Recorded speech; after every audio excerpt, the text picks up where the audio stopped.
હું છું અંકુર રાવલ। સમાચારની શરૂઆત કરીએ તો જૂનાગઢમાં ધોધમાર વરસાદને કારણે નરસિંહ મહેતા તળાવ ઓવરફ્લો થયું છે। વરસાદને કારણે સતત બીજી વાર નરસિંહ મહેતા તળાવ ઓવરફ્લો થયું।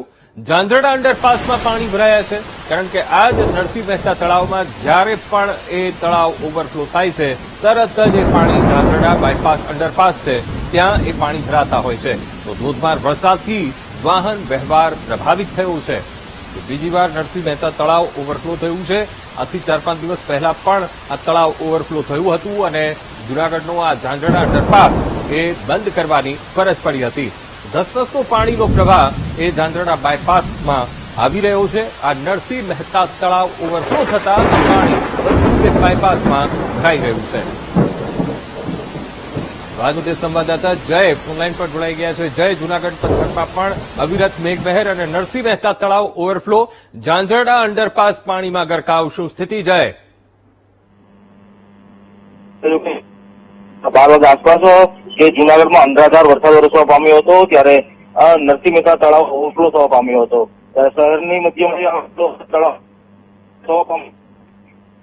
ઝાંઝરડા જે અંદર છે તેમાં પાણી ભરાવા પામ્યા હતા। ત્યારે આ ધોધમાર વરસાદથી વાહન વ્યવહાર પણ અસર થવા પામી હતી। ત્યારે ઝાંઝરડા જે ગરનાળું છે તેમાં એક ફોર વ્હીલ પણ ફસાઈ હતી। ત્યારે તંત્ર દ્વારા જે ગરનાળામાં ન જવા પણ અપીલ કરવામાં આવી હતી। જી બિલકુલ જય, આપ અમારી સાથે જોડાયેલા રહેશો।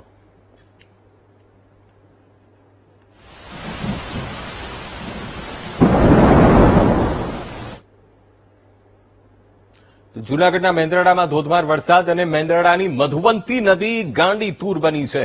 તો ભારે વરસાદને પગલે મધુવંતી નદીમાં ઘોડાપૂરની સ્થિતિ ઉભી થઈ છે। નદીના કાંઠાના ગામોને એલર્ટ કરી દેવામાં આવ્યા છે। નદીના પટમાં અવરજવર ન કરવા માટે ગ્રામજનોને સ્પષ્ટ સૂચના પણ આપી દેવામાં આવી છે। જૂનાગઢ મેંદરડા પંથક અને મધુવંતી નદી બે કાંઠે વહી રહી છે। પુષ્કળ પાણીની આવક આ નદીમાં થઈ છે। નદી કાંઠે જેટલા પણ ગામો આવેલા છે એ તમામ ગામોને એલર્ટ કરી દેવામાં આવ્યા છે। તો વીટીવી આપને એક્સક્લુઝિવ દ્રશ્યો મધુવંતી નદી જે મેંદરડા પંથકમાંથી થઈને નીકળે છે એના અમે આપને આ દ્રશ્યો બતાવી રહ્યા છીએ।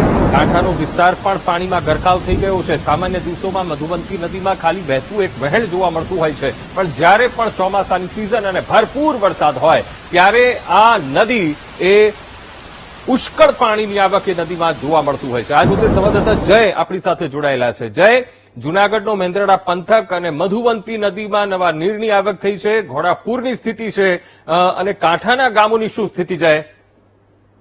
જે ખાસ કરીને જણાવ્યું કે જે મેંદરડા વિસ્તારમાં આજે બપોરો જે વરસાદ વરસવા પામ્યો હતો, અનરાધાર વરસાદ વરસવાને લઈ જે મધુવંતીમાં પાણીની આવક થવા પામી હતી ત્યારે મધુવંતી નદી જે બે કાંઠે વહી હતી, મધુવંતી નદી જે ગાંડી તૂર બનવા પામી હતી ત્યારે ભારે વરસાદને લઈ આમાં ઘોડાપૂર આવવાને લઈને નીચાણવાળા જે ગામો છે તેને એલર્ટ પણ કરવામાં આવ્યા હતા અને ખાસ કરીને નદીના પટમાં અવરજવર ન કરવા તંત્ર દ્વારા અપીલ કરવામાં આવી હતી। જી બિલકુલ જય, આપ અમારી સાથે જોડાયેલા રહેશો।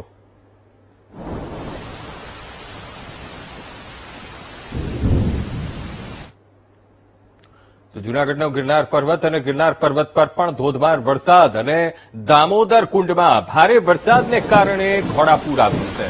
તો જણાવી દઈએ સોનરખ અને કાળવા નદીમાં પણ ઘોડાપૂરની સ્થિતિ છે અને અવિરત વરસાદથી પાણીની આવકમાં પણ વધારો થઈ રહ્યો છે। ત્યારે હવામાન વિભાગે હજુ પણ વરસાદની આગાહી કરી છે ત્યારે અમે આપને આ દ્રશ્યો એ દામોદર કુંડના બતાવી રહ્યા છીએ। સોનરખ નદી ઉપરથી ગિરનાર પર્વત પરથી નીકળે છે અને સોનરખ નદીની વચ્ચે જ આ દામોદર કુંડ આવે છે।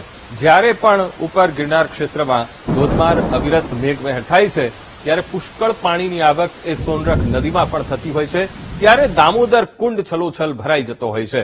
તો દામોદર કુંડમાં આ ઘોડાપૂરના આ સોનરખ નદીના અમે આપને આ દ્રશ્યો બતાવી રહ્યા છીએ ટીવી સ્ક્રીન ઉપર। આજ મુદ્દે સંવાદદાતા જય વિરાણી આપણી સાથે ફોનલાઈન પર જોડાઈ ગયા છે। જય, ગિરનાર પર્વત પર પણ અવિરત મેઘમહેર અને જેના કારણે સોનરખ નદીમાં ઘોડાપૂરની સ્થિતિ, દામોદર કુંડમાંથી એ પાણી વહી રહ્યા છે અને ભયજનક સપાટી અત્યારે સોનરખ વહી રહી છે, શું સ્થિતિ જય?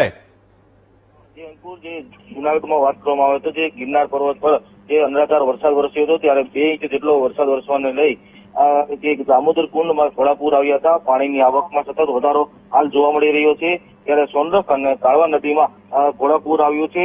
ત્યારે જે પ્રવાસીઓ અહીં આવતા હોય છે ફરવા માટે તેને તંત્ર દ્વારા અપીલ પણ કરવામાં આવી છે કે આ જે દામોદર કુંડ છે તેમાં નાવા ન જવા પણ તંત્ર દ્વારા અપીલ કરવામાં આવી છે। જી બિલકુલ જય, સમગ્ર માહિતી સાથે જોડાવા બદલ આપનો આભાર।